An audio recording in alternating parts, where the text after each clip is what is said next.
কোনো কিছুর তোয়াক্কা না করেই পশ্চিম তীরকে নিজেদের মানচিত্রে যুক্ত করার রূপরেখা চূড়ান্ত করছে ইসরায়েল।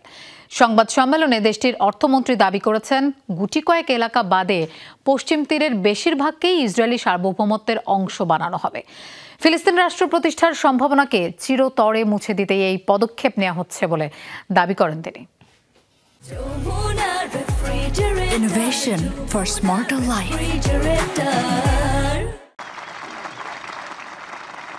1967 সালে পশ্চিম তীর দখল করে ইসরায়েল। এরপর 90-এর দশকে অসলো অ্যাকর্ডের আওতায় ফিলিস্তিন কর্তৃপক্ষের হাতে নিয়ন্ত্রণ তুলে দেওয়ার লক্ষ্যে অঞ্চলটিকে ভাগ করা হয়েছিল 3 ভাগে। গত 30 বছর ধরে পশ্চিম তীর সেই 3 ভাগেই বিভক্ত রয়ে গেছে। রামাল্লাহ, নাবলুস, বেথেলহাম, জেনিন সহ কয়েকটি এলাকা নিয়ে 18% জায়গাকে ভাগ করা হয়েছে এরিয়া এতে, যেখানে বসবাস ফিলিস্তিনিদের এবং এর নিয়ন্ত্রণ ফিলিস্তিনি কর্তৃপক্ষের কাছে। যদিও সামরিক অভিযানের নামে নিয়মিতই এসব এলাকায় তাণ্ডব চালায় আইডিএফ। ছোট ছোট বেশ কয়েকটি শহর ও গ্রাম নিয়ে গঠিত এরিয়া বি, যা পশ্চিম তীরের মোট ভূখণ্ডের 22%। এই এলাকায় বেসামরিক কার্যক্রম পরিচালনার দায়িত্বে আব্বাস প্রশাসন, তবে নিরাপত্তার পুরোটাই ইসরায়েলের নিয়ন্ত্রণে।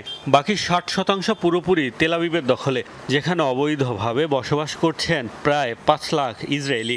দেশটির যত প্রাকৃতিক সম্পদ রয়েছে তার অধিকাংশই এই এলাকার। এখন 30 লাখ ফিলিস্তিনির জন্য গুটি কয়েক এলাকা রেখে পশ্চিম তীরের বেশিরভাগ অঞ্চলে নিজেদের সার্বভৌমত্ব প্রতিষ্ঠার পায়তারা করছে ইসরায়েল। গাজা পশ্চিম তীর নিয়ে রাষ্ট্র গঠনের যে স্বপ্ন দেখছেন ফিলিস্তিনিরা, সেটির পথ বন্ধ করতেই নেওয়া হচ্ছে এই উদ্যোগ।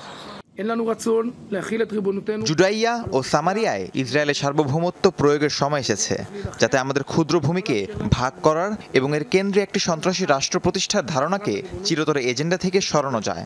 তবে আমরা তাদের উপর আমাদের সার্বভৌমত্ব প্রয়োগ করতে চাই না, যারা আমাদের ধ্বংস করতে চায়। শত্রুদের বিরুদ্ধে লড়াই করা উচিত, তাদের আরামদায়ক জীবন দেওয়া নয়।